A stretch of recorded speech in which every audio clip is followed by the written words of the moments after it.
Amahoro ubwoko bw'Imana ndabasuhuje cyane ubasuhuza ni mugenzi wanyu ubwoko bw'Imana Sibomana Anastase n'undi ni muri wa mwanya w'ikiganiro tumenye amateka mwiyobokamana ikiganiro kinyura kuri Irera TV1 buri munsi.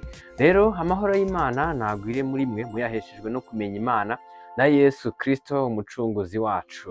Niyo mpamvu natwe turi hano cyangwa kugira ngo nyirizina dusangirire hamwe dusobanukirwe Imana na Yesu Kristo, dusobanukirwe nyirizina ubutumwa bwiza, dore ko ari bwo twigisha ubutumwa bwiza bwa Yesu Kristo. Yesu Kristo niwe dusobanura, niwe tuvuga, niwe tugaragaza kuko n'ubundi ari we mukiza, uwamumenya akamusobanukirwa amukiza urupfu rw'iteka ryose. Rero uraza usange n'ubundi mu buzima tubamo mu isi, kugira ngo umuntu abe yakira cyangwa yava mu rupfu akajya mu bugingo, nibyo ntego nyamukuru. Rero bwoko bw'Imana n'ubundi mu biganiro nk'ibi ngibi by'ingenzi, dore yuko ni ibindi by'ingenzi wagiye unyuramo hirya no hino, wagiye ugira kubizirikana ndetse ukagira n'aho byandika. Nayo mpamvu ngukumbuza kugira ngo n'iki kiganiro nacyo ucyandike, kugira ngo habeho kubika iby'agaciro bikugira umumaro mu buryo bumwe ndetse n'ubundi.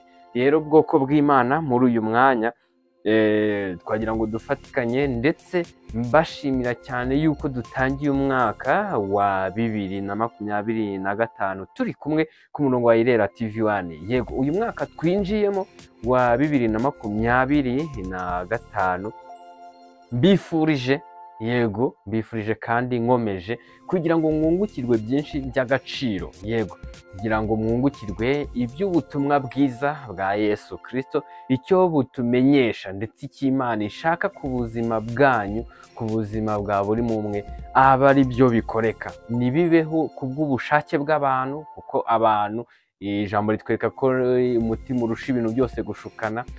Icyo Imana ishaka yuko aricyo kiba, aba aricyo kibabonekaho muri uyu mwaka twinjiyemo.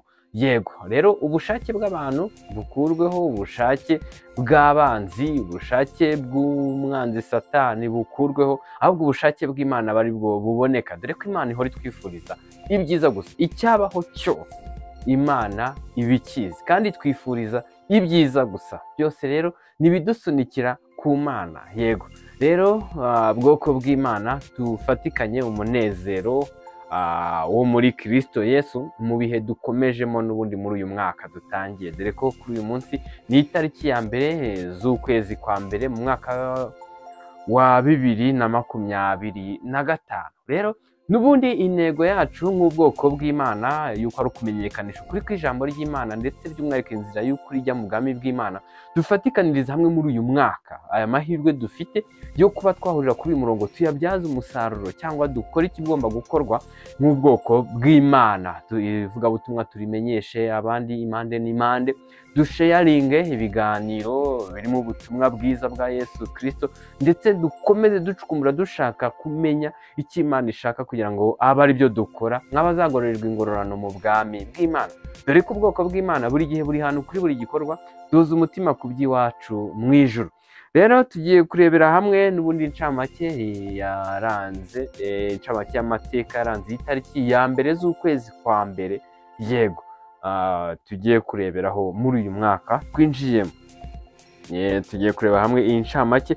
Muri aya mateka turabonamo umuhinduzi w'ubwoko bw'Imana wavukiye mu Busuwisi, kandi muri iki kiganiro tumenye amateka mwiyobokamana turabonamo impamvu ituma abahinduzi b'ubwoko bw'Imana tudacogora. Yego, ubwoko bw'Imana n'ubundi yego duterwa ishyaka no kwiga ijambo ry'Imana, ndetse no gusobanukirwa icyo Imana Data wa twese ishaka, kugira ngo dukore igikwiriye nk'abazagororerwa ingororano mu bwami bw'Imana. Tugiye kurebera hamwe aya mateka ku buryo burambuye. N'ubundi ubwoko bw'Imana nk'uko tubizi, buri gihe buri hantu kuri buri gikorwa duhuza umutima ku by'iwacu mu ijuru. Rero niho uraza gusanga n'ubundi ikintu umuntu aharira igihe kirekire mu buzima bwe, agatanga imbaraga n'ubutunzi ku bw'intego y'icyo kintu, icyo kintu usanga ariyo Mana ye, cyangwa icyo kintu ugasanga nicyo kiraza guhishura nyirizina Imana ye. Yego, amateka rero ku buryo burambuye yaranze iyi tariki ya mbere z'ukwezi kwa mbere niyo tugiye kurebaho. Ku ya mbere Mutarama mu mwaka w'igihumbi kimwe magana ane mirongo inani na kane, umuhinduzi yego w'ubwoko bw'Imana w'Ubusuwisi Ulrich Zwingli yavukiye ahitwa Wildayus mu Busuwisi. N'ubundi aya mateka ye cyangwa incamake tuvuze twayitangarijwe n'urubuga rwitwa Christianity Today. Yego nk'ubwoko bw'Imana rero nk'uko twifashisha igitabo cya Bibiliya kugira ngo tumenye nyirizina ubundi abantu babayeho mu gihe cyari amateka bakoraga iby'Imana yashakaga. Rero twifashisha igitabo cya Bibiliya turebye no kuri aya mateka ku buryo burambuye kugira ngo turebe ese ibyo bakoraga n'ibyo bagenderagamo ntago barwanyaga icyo Imana yavuze muri Bibiliya, cyangwa nimba baracyubahirizaga ni byiza cyane natwe tukabigiraho, ariko nimba bararwanyaga cyangwa barabusanyaga n'icyo Imana yatumenyesheje muri Bibiliya, icyo gihe tuva mu kinyoma cyabo ahubwo tugashaka icyo Imana ishaka ko dukora akaba aricyo dukora nk'ubwoko bw'Imana. Rero tugiye kurebera hamwe uyu nguyu aya mateka tubonye. Uyu muhinduzi w'ubwoko bw'Imana wavukiye mu Busuwisi ariwe Ulrich Zwingli, yego wavukiye ara mu Busuwisi, yari afite ishyaka ryinshi cyane ryo kumenyekanisha nawe iby'Imana yavuze muri Bibiliya, kugira ngo hataza kubaho abagendera mu ruhande rwo kurwanya Imana kandi yabamenyesheje ukuri. Rero natwe nk'ubwoko bw'Imana turiho muri iki gihe, intego yacu ni ukumenyekanisha ukuri kw'ijambo ry'Imana kugira ngo abaza kubyumva bagendere mu murongo w'iby'Imana ishaka. Rero tugiye kureba nyirizina ubundi nimba harabayeho gukora ubuhinduzi cyangwa guhindura ibyari biriho bibusanya n'iki ijambo rivuga. Uwo muntu abari barimo bagendera mu migenzo yabo cyangwa imihango yabo, urumva yari arimo kubasenyera. Icyo gihe rero iyo habayeho kumurwanya no kumunaniza, we ntabwo acika intege. Ubwoko bw'Imana ntabwo bucika intege, cyangwa ubwoko bw'Imana ntabwo ducika intege, ahubwo turakomeza imbere. Ese ikidutera imbaraga n'igitume ducogora ni iki ubundi? Icyo tugiye kureba ubundi ubwoko bw'Imana igituma badacogora ni iki? Rero tugiye kureba Bibiliya iki bivugaho. Yego kuko aya mateka dushingiye icyo avuga n'icyo yasobanuraga, tugomba kwigira kuri uyu Ulrich Zwingli, yego wari urimo kumenyekanisha icyo ijambo ry'Imana rivuga mu byanditswe muri Bibiliya. Tugiye kuri iki jambo ribivugaho kuko n'ubundi mu ncamake twabonye yuko muri kino kiganiro tumenya amateka mu iyobokamana turabonamo impamvu ituma abahinduzi b'ubwoko bw'Imana tudacogora. Tugiye kureba rero igituma tudacogora kandi duhura n'intambara nyinshi cyane ndetse za buri munsi, za buri munota, za buri saha. Igituma tudacogora ubundi gituruka hehe? Yego wari ufite aya matsiko, ariko tugiye kureba icyo Imana yabitumenyeshejeho mu byo yatwandikiye muri Bibiliya. Yego dusomye mu rwandiko rwa kabiri Pawulo yandikiye Abikorino ibice 4 kuva ku murongo wa 16 kugera ku wa 18, niho habisobanura gutya hati: nicyo gituma tudacogora, kandi nubwo umuntu wacu w'inyuma asaza, umuntu wacu w'imbere ahora ahinduka mushya uko bukeye. Kuko kubabazwa kwacu kw'igihwayihwayi kw'akanya ka none kwiyongeranya kuturemera ubwiza bw'iteka ryose bukomeye. Natwe ntitureba ku biboneka, ahubwo tureba ku bitaboneka, kuko ibiboneka ari iby'igihe gitoya, kuko ari iby'igihe gito, naho ibitaboneka bikaba iby'iteka ryose. Ngaha rero iri jambo ry'Imana rihishuye igikomeza ubwoko bw'Imana cyangwa abasobanura ijambo ry'Imana kugira ngo abaryumva baze kugendera mu cy'Imana ishaka, hatabayeho kugenda ku bw'ubushake bw'abantu n'iby'irari ry'abantu n'imihango y'abantu n'imigenzo y'abantu. Yego tubonye yuko nicyo gituma tudacogora, kandi nubwo umuntu wacu w'inyuma asaza. Nubwo uyu mubiri asaza, ngira ngo mu kiganiro cyatambutse ku munsi w'ejo nabwo twabikomojeho, naho uyu mubiri wacu w'inyuma wasaza, ariko uw'imbere akomeza kurushaho kuba mushya, ni iby'agaciro kuri twebwe nk'ubwoko bw'Imana. Yego kubera iki rero niho ijambo ribisobanuye hano ngo kuko kubabazwa kwacu kw'igihwayihwayi kwa kanya ka none kwiyongeranya, ku kubabazwa nubwo kugenda kwiyongeranya, yego, kuko kubabazwa kwacu kugenda kwiyongeranya, yego, turemera, yego, yego, kuturemera uko kubabazwa kw'akanya ko mu gihe turimo, cyangwa kubabazwa kugenda kwiyongeranya ku ruhande rw'umubiri, yego, kurimo kugaragaza yuko kuturemera ubwiza bw'iteka ryose, kuturemera ubwiza bw'iteka ryose bukomeye cyane. kubera iki rero? Uko umuntu agenda anyura mu bikomeye byinshi cyane muri iyi si, bigenda bigaragara nk'ibigeragezo ubwoko bw'Imana tugenda tunyuramo, kandi ndetse biremereye, usanga hari n'ibyisukiranya ku muntu ari byinshi icyarimwe, ariko ayo ngayo ni amahirwe cyane atuma umuntu agenda arushaho kuba mushya, yego, bituma umuntu wacu w'imbere, yego, ahora ahinduka mushya uko bukeye kurushaho, uko ibyo bintu bigenda byiyongera byo karengane, byo gutotezwa k'ubwoko bw'Imana, hariho kuzira ubutumwa bwiza cyangwa gusobanura byimbitse icyo Imana ishaka, ibyo biza kugaragara yuko umuntu wacu w'imbere ahora ahinduka mushya uko bukeye. Noneho kukaturemera ubwiza bw'iteka ryose, bituremera ubwiza bw'iteka ryose bukomeye. kubera iki?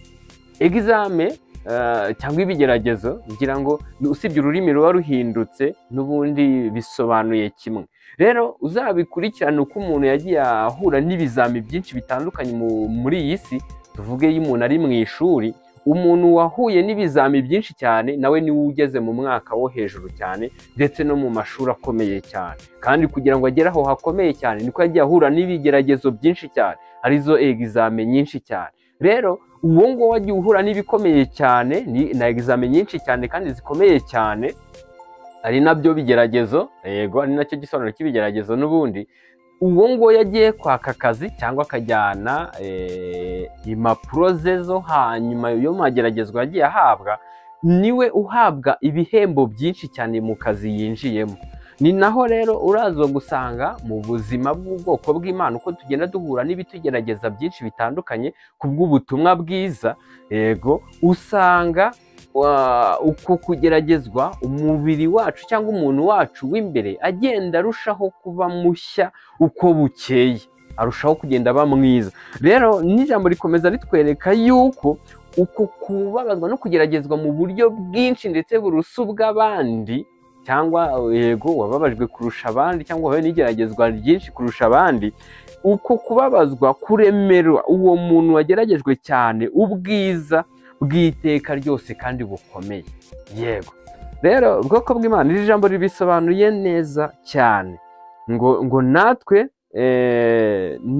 nitureba ku biboneka, yego, natwe nitureba ku biboneka, ahubwo tureba ku bitaboneka, kuko ibiboneka ari iby'igihe gito. Ibyo biboneka n'ubundi nibyo muri ubu buzima cyangwa iby'uyu mubiri, yego, nibyo by'ibiboneka, yego. Ibyo kandi ni ngo ijambo ritweretse yuko ibyo ngibyo biboneka ari iby'igihe gitoya, naho ibitaboneka ari byo mu mwuka cyangwa ari byo mu bugingo, yego, ibyo ngibyo bikaba ari iby'iteka ryose, yego. Niyo mpamvu ko umuntu anyura muri ubu buzima bwo mu isi agahura n'ibikomeye byinshi cyane, bikamwisukiranyaho ari na byinshi, ndetse kandi akaba bimwisukiranyaho kandi ari n'ubwoko bw'Imana, icyo gihe bimuhesha amahirwe yo guhura mu igeragezwa, iryo geragezwa kuko aba arimo kurinyuramo ayobowe n'umwuka w'Imana. Umwuka w'Imana umushoboza gutsinda iryo gerageza iryo ari ryo ryose, iyo yaza ari amagerageza menshi cyane, icyo gihe bimwinjiza mu mahirwe yo kuzabona ingororano y'ibyiza, kuko ibyo ngibyo bizaba iby'iteka ryose. Ni nayo mpamvu umuntu unyura muri ubu buzima bwo mu isi butandukanye, ugasanga we ibigeragezo bimugezeho biramutsinda. Impamvu biraza kugaragara nk'aho atsinzwe nabyo ni uko nta mwuka w'Imana afite wo kumushoboza kubitsinda. Noneho hanyuma n'ubundi uko gutsindwa uko gutsindwa kw'ibimugeragereza muri iyi si bizaba igihamya cy'uko adakwiriye ibihembo byiza hanyuma y'ubu buzima, kandi icyo ngicyo azaba agenewe kigaragara nk'igihano nacyo kizaba icy'iteka ryose. Rero niyo mpamvu dukwiriye kwita ku buzima bw'ahazaza kuruta uko twita ku buzima bw'ubu ngubu turimo bwo muri iyi si. Nk'uko ijambo ribigaragaje yuko igituma tudacogora n'ubwo umubiri wacu cyangwa umuntu wacu w'inyuma asaza, yego nubwo asaza, ariko umuntu wacu w'imbere ahora ahinduka mushya uko bukeye. Ni byiza n'iby'igiciro yuko umuntu w'imbere aribwo bugingo bwaba bushyashya uko bukeye, naho umuntu w'inyuma we yababazwa. Yego ubwoko bw'Imana ndabashimiye cyane, ngira ngo ijambo ry'Imana ribisobanuye neza mu buryo bwimbitse. Rero nk'ubwoko bw'Imana birakwiye yuko tudacogora, ahubwo duhora dukomezwa tunashobozwa n'imbaraga z'Imana ziba muri twebwe, tubiheshejwe no kwizera Yesu Kristo nk'umucunguzi w'ubugingo bwacu. Rero aho uri buze gusanga n'ubundi buri umwe avuga ati nanjye nyoborwa n'umwuka w'Imana, nanjye nyoborwa n'umwuka w'Imana, ibyo bihishurwa cyangwa byemezwa n'uburyo yitwara mu bigeragezo agenda ahura nabyo, gutsinda cyangwa gutsindwa. Ibyo nibyo biraza guhishura nimba uyu muntu arimo kuyoborwa n'umwuka w'Imana, kandi umwuka w'Imana ntabasha gutsindwa, ntibishoboka. Ndabashimiye cyane bwoko bw'Imana mwabanye natwe mu kiganiro cy'uyu munsi, dore ko mudahwema kubana natwe ndetse no gusangiza abandi ibino biganiro. Yego mu kiganiro gitangiye uyu mwaka nejejwe yuko tubanye namwe, kandi tuzakomezanye no mu bindi byose bizaza, ndetse no mu yindi myaka yose izaza, mu gihe Imana yadupangiye tugomba kunyura muri rino geragezwa ryo mu isi. Yego amahoro y'Imana n'ubuntu bw'Imana bigwire muri mwe mubiheshejwe no kumenya Imana na Yesu Kristo umwami wacu. Murakoze cyane.